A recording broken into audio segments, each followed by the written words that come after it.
जब भ्रमित अर्जुन कुरुक्षेत्र में सलाह के लिए अपनी सारथी भगवान के पास पहुंचे तो भगवान श्री कृष्ण ने कुछ तर्क संगत दार्शनिक अवधारणाएं बताई जो आज भी प्रासंगिक हैं। भगवत गीता एक महाकाव्य ग्रंथ है जिसमें हमारी सभी समस्याओं का उत्तर है। स्वतंत्रता आंदोलन के समय कई नेताओं के लिए प्रेरणा की पुस्तक थी।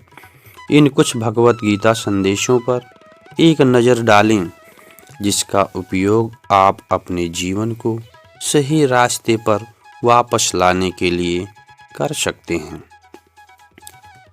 जो हुआ वो अच्छा हुआ, जो हो रहा है वो अच्छा हो रहा है, जो होगा वो भी अच्छा ही होगा। माफ़ करना और शांत रहना सीखिए। ऐसी ताकत बन जाओगे कि पहाड़ भी रास्ता देंगे।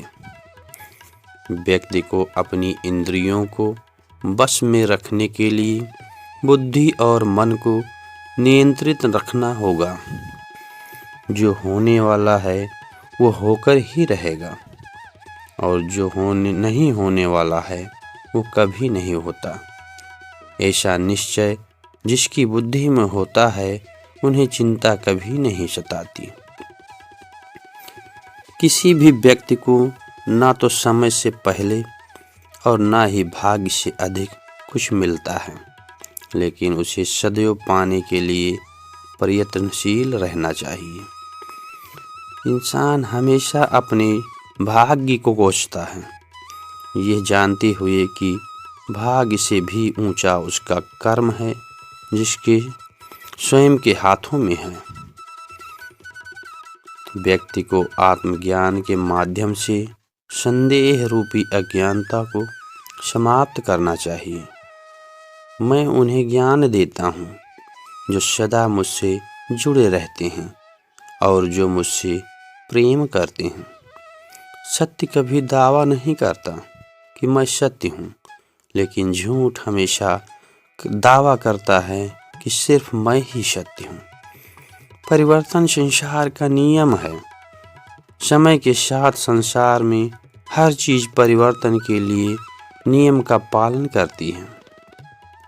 हालांकि मैं भूत, भविष्य और वर्तमान काल के तीनों जीवों को जानता हूँ, लेकिन मुझे वास्तव में कोई नहीं जानता। संयम, सदाचार, स्नेह एवं सेवा ये गुण सत्संग के बिना नहीं आते। मनुष्य जिस रूप में ईश्वर को याद करता है, ईश्वर भी उसे उसी रूप में दर्शन देते हैं। अपने कर्तव्य का पालन करना ही प्रकृति द्वारा निर्धारित किया हुआ है, वह कोई पाश नहीं है। सज्जन व्यक्तियों को सदैव अच्छा व्यवहार करना चाहिए, क्योंकि इन्हीं के पद चिन्हों पर सामान्य व्यक्ति अपने रास्ते चुनता है। बुद्धिमान को अपनी चेतना को एकजुट करना चाहिए और फल के लिए इच्छा छोड़ देनी चाहिए। मन अवश्य ही चंचल होता है, लेकिन उसे अभ्यास और वैराग्य के माध्यम से वश में लाया जा सकता है। इंद्रियों की दुनिया में कल्पना सुखों की प्रथम शुरुआत है और अंत भी जो दुख को जन्म देता है। इस संपूर्ण संसार में कोई भी व्यक्ति महान नहीं जन्मा होता, बल्कि उसके कर्म उसे महान बनाते हैं। जीवन में कभी गुस्सा या क्रोध न करें, यह आपके जीवन के ध्वस्त कर देता है। हे पार्थ, मैंने और तुमने अपने कर्मों को निभाने के लिए धरती पर कई अवतार लिए हैं, लेकिन मुझे याद है तुम्हें नहीं। वासना, क्रोध और लालच नरक के 3 दरवाजे हैं। जो मनुष्य जिस देवता की विश्वास के साथ भक्ति करता है, मैं उस व्यक्ति की उसी देवता से दृढ़ता बढ़ा देता हूँ। सभी काम छोड़कर बस भगवान से पूर्ण रूप से समर्पित हो जाओ। मैं तुम्हें सभी पापों से मुक्त कर दूंगा। कर्म करो, फल की चिंता मत करो। श्रीमद् भागवत गीता का सबसे बुद्धिमान संदेश है। आज हम केवल पैसे, बेहतर घर, कार और सुरक्षित भविष्य के लिए काम कर रहे हैं। हम इतने लक्ष्य चलित हैं कि हम सब कुछ परिणाम के बारे में सोचकर ही किया करते हैं। ये एक ऐसी चीज़ है जिसे हमें बचना चाहिए, केवल इसलिए कि यदि अपेक्षाएं पूरी नहीं होती हैं तो दर्द अवश्यभावी हैं। इसलिए काम करते रहें और बदले में कुछ भी उम्मीद न करें। जो व्यक्ति मैं, मेरा इत्यादि की भावना से मुक्त हो जाता है, उसे जीवन में शांति की प्राप्ति होती है।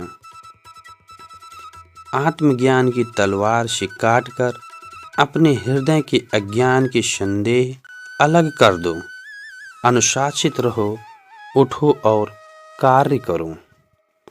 जिस प्रकार से प्राकृतिक मौसम में बदलाव आता है, ठीक उसी प्रकार से जीवन में भी सुख दुख आता रहता है। वो कभी अस्थायी नहीं रहते हैं। इस जीवन में ना तो कुछ खोता है, ना कुछ व्यर्थ होता है। जो लोग परमात्मा को पाना चाहते हैं, वो ब्रह्मचर्य का पालन करते रहें। भगवान श्री कृष्ण जी कहते हैं कि मैं इस संसार की सुगंध हूँ, अग्नि हूँ, ऊष्मा हूँ और समस्त जीवित प्राणियों का आत्म संयम भी हूँ। बुद्धिमान व्यक्ति कभी भी कामुक सुख में आनंद नहीं लेते। वो सदैव मोक्ष की प्राप्ति में लगे रहते हैं। वो जो सभी इच्छाएं त्याग देता है, उसे शांति की प्राप्ति होती है। संपूर्ण संसार में जब अधर्म और पाप बढ़ता है तो मैं धर्म की पुनः स्थापना के लिए धरती पर अवतार लेता हूँ। जैसे अंधेरे में प्रकाश की ज्योति जगमगाती है, ठीक उसी प्रकार से सत्य की चमक भी कभी फीकी नहीं पड़ती। इसलिए व्यक्ति को सदैव सत्य बोलना चाहिए। मैं सभी प्राणियों के हृदय में विद्यमान हूँ। जो भी व्यक्ति मृत्यु के दौरान मेरा नाम लेता है, वो सदैव मेरे ही धाम को प्राप्त होता है। इसमें कोई संदेह नहीं है। ऐसा कुछ भी नहीं, चेतन या अचेतन, जो मेरे बिना अस्तित्व में रह सकता हो। परिवर्तन ही इस संपूर्ण संसार का नियम है। इसलिए व्यक्ति को कभी अपने वर्तमान पर घमंड नहीं करना चाहिए। जिसने जन्म लिया है उसकी मृत्यु निश्चित है और मृत्यु के पश्चात पुनर्जन्म भी निश्चित है। मनुष्य का संपूर्ण शरीर 5 तत्वों से मिलकर बना है: अग्नि, जल, वायु, आकाश और पृथ्वी। मैं अंत में उसके शरीर को इन्हीं 5 तत्वों में ही विलीन हो जाना होता है। व्यक्ति को अपने आप को सदैव ईश्वर को समर्पित कर देना चाहिए। तभी वह दुखों, चिंता और परेशानियों से मुक्त रह सकता है। प्रत्येक बुद्धिमान व्यक्ति को क्रोध और लोभ त्याग देना चाहिए, क्योंकि इससे आत्मा का पतन होता है। तुम बिना किसी कारण के चिंता करते हो और बेवजह ही घबराते हो। तुम तो आत्मा हो जिसे ना तो कोई मार सकता है और ना ही जला सकता है। यही जीवन की सच्चाई है जिसे प्रत्येक व्यक्ति को जानना चाहिए। ना तो ये शरीर तुम्हारा है और ना ही तुम इस शरीर के मालिक हो। ये शरीर 5 तत्वों से बना है: आग, जल, वायु, पृथ्वी और आकाश। एक दिन ये शरीर इन्हीं 5 तत्वों में विलीन हो जाएगा। दोस्तों, मैं ऐसा करता हूँ कि ये श्री कृष्ण की बातें आपको पसंद आई होगी, तो इस वीडियो को लाइक, शेयर और कमेंट बॉक्स में जय श्री कृष्णा जरूर लिखें। जय श्री कृष्णा दोस्त।